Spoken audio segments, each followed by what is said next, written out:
Hey, welcome back to another video. Very happy to be here. My name is Blake. This is Merch Campus. We give you the best strategies to win with Merch by Amazon. Today is very exciting for me.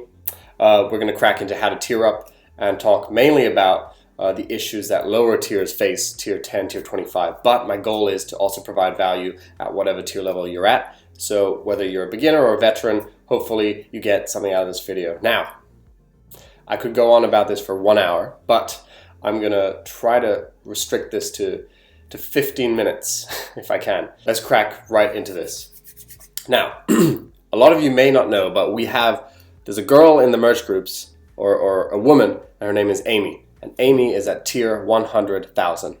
It's not a joke, it's true. That's why I wanted to put the idea of a pyramid in the thumbnail. At the very top, we have people like Amy. And at the very bottom, we have people like where I was last year, tier 10s, tier 25. And we're all struggling to try climb up the ladder and increase our odds of making a sale, right?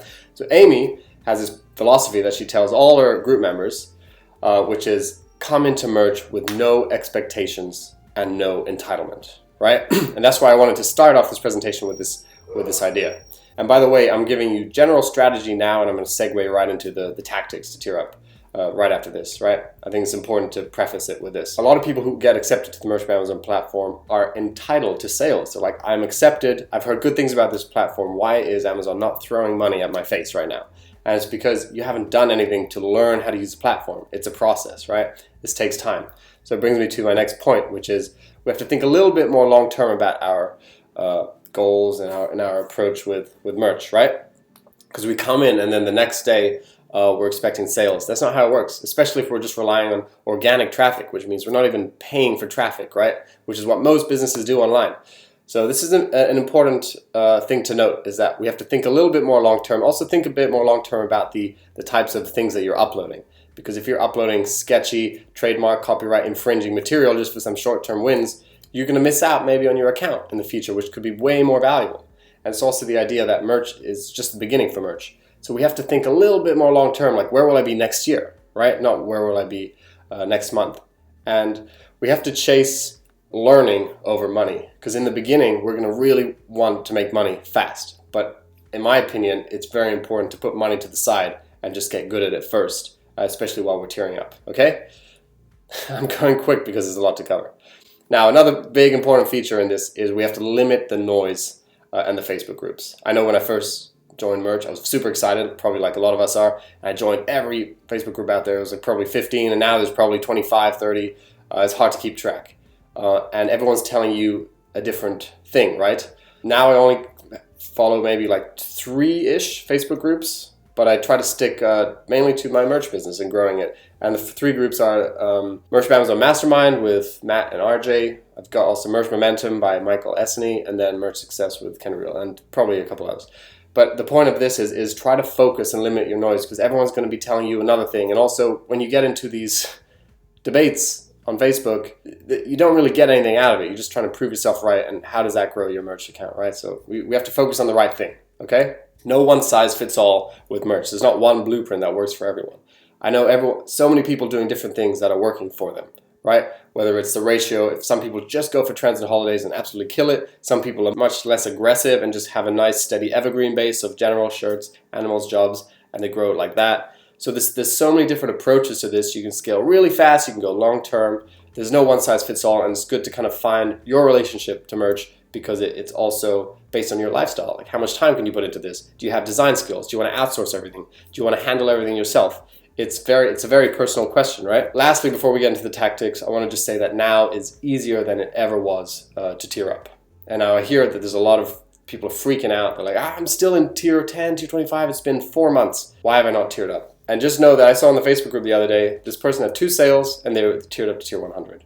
And so the odds of making sales skyrocket exponentially the more slots you have, right? The reason they're so generous with slots now is because we have five times more products now than we did last year. And we also have 3 times more marketplaces. And I think just yesterday, everyone got accepted to UK and DE International Marketplace. So the quick tip, if you want to tier up and you're from the UK or from Germany, and you feel like you know the culture, you have such an edge over us Americans because we don't know anything about the culture there, really. But keep in mind, the US market is much higher consumers. They buy a lot more than Europe. Anyway, it's just something to think about.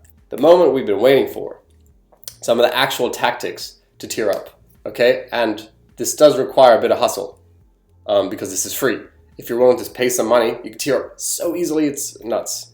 I just want to preface the idea that we are going to be forfeiting, which means giving up profits in the beginning for a faster success track, right? So what does that mean? It means when we're pricing things, in terms of partnerships, we're going to give them all the profits. When we put up shirts, we're going to price it at base price, $12.99, $12.87, right? People still think of Amazon as getting a deal, right? I was at Whole Foods the other day, super expensive there, even though it's owned by Amazon now. And I was looking at some of the supplements and vitamins I wanted to buy, and I quickly Googled and searched on Amazon. It was half the price, at least, online. So people come to Amazon for that, and so if they come there and see a cheap shirt, they're going to buy it.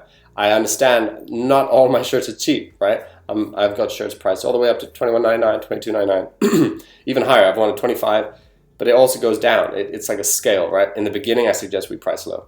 You want to give the customer every incentive and lower their resistance level to buying. All right, let's start with what is, in my opinion, the best way to tier up.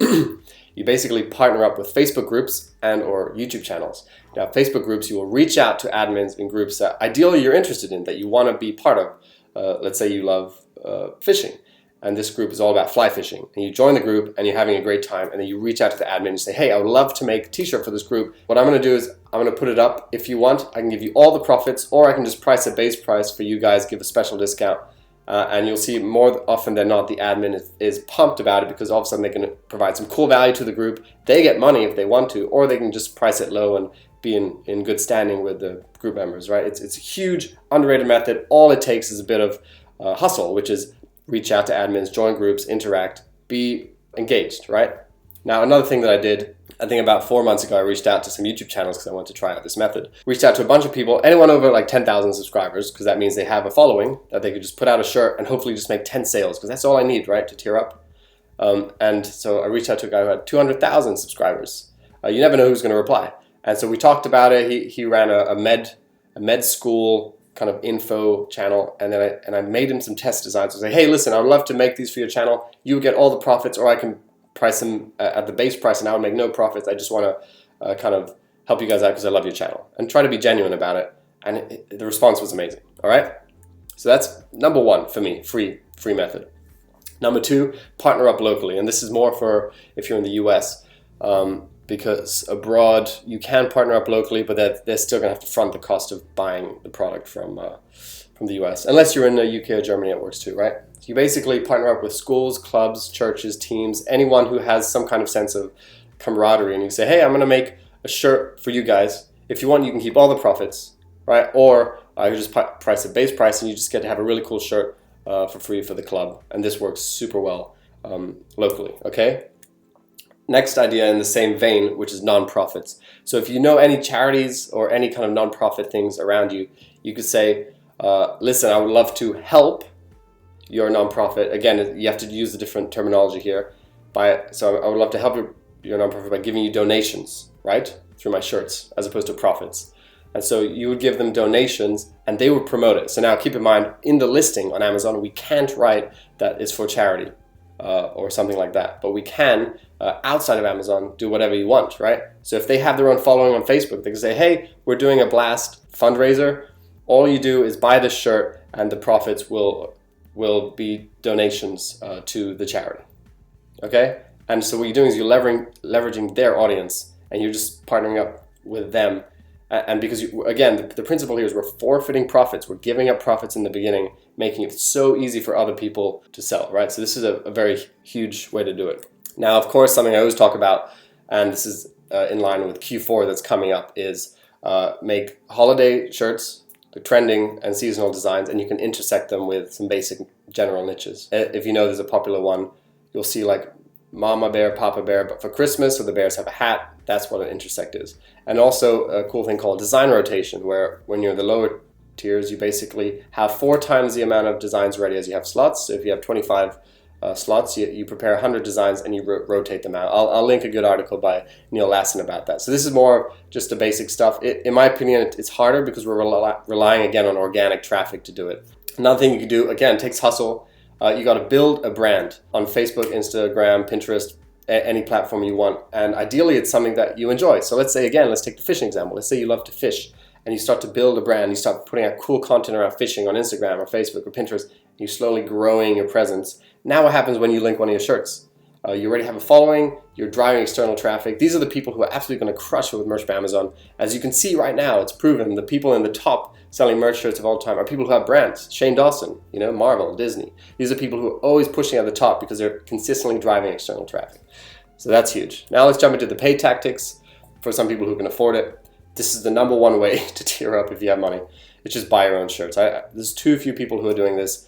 What I did last year, I was working at a restaurant and I was living with my parents at the time because I asked them if I could live with them to just help cut down on costs. And all the money I was making for my restaurant, I was buying shirts. So I bought one shirt a day for a month, and in a month I tiered up to tier 100. Now, I think it's easier to tier up now than it was last year. But this is by far the best way. And you could place a bulk order, 25 shirts, but it'll cost you money, right? It's like $300+. What I did, obviously, when I bought these shirts, I bought them as gifts and birthday gifts or like family reunion outfits or costumes, things like that. I understand not everyone has money. That's why I included the free methods first.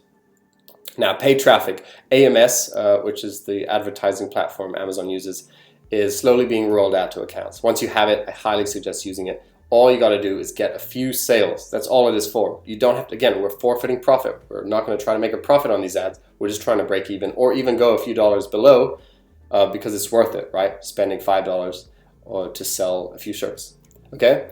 Pinterest ads. Pinterest is blowing up and you'll see some pretty amazing stuff happening in the next year or so with Pinterest and some of the big merch players. And Pinterest is a very visual, very female-heavy website where they're very interested in shopping and all these kind of things. And if you can drive Pinterest ads to your merch shirts, you should see some good results. Again, it costs money, but it's worth it. Let's keep this down to 15 minutes. The point of all these methods, you'll see that there's actually an infinite way to tier up. What is supercharging all these methods is the fact that we're about to enter Q4, which is Q4, October, November, December. And I routinely see people underestimating this time. A great thing that Matt Sheeran from the Merch Elephant newsletter said, he said, right now what we should be trying to do, if you can, for the higher tiers, he was saying put up 50 shirts or 50 products a day, which is 10 designs on each of the 5 different products, right? Of course, a lot of us don't even have that many slots. That's why this video is for the people to tier up very quick because, again, it's crunch time. The more shirts you can get up for December, the better, because for some reason, all the stuff starts selling in December. It's crazy. Like a disproportionate amount of your portfolio will be selling, the most random shirts, okay? And again, I wanted to reiterate that we have to enter this with the idea that it's a long-term game. Merch, this is just the beginning of merch. Merch by Amazon intends to take over print on demand worldwide. Right now, it's only open in 3 marketplaces, and barely, right? They just opened in UK and Germany. They only have 5 products. They're probably going to have hundreds of products in the future. So think of this a bit more long-term. Treasure your account. I don't know if they'll close applications in the future. Also, think about trying to learn. We're not here to make money like instantly. It took me a couple months before I did it. I spent a lot of time on YouTube learning, learn what a niche is, learn how to write keywords. There's a lot of things that we can do to boost our chances. So hopefully this was a useful video. I know it's a long one, but we're going to keep this under 15 minutes. Thank you very much for watching. Leave a comment. Talk soon.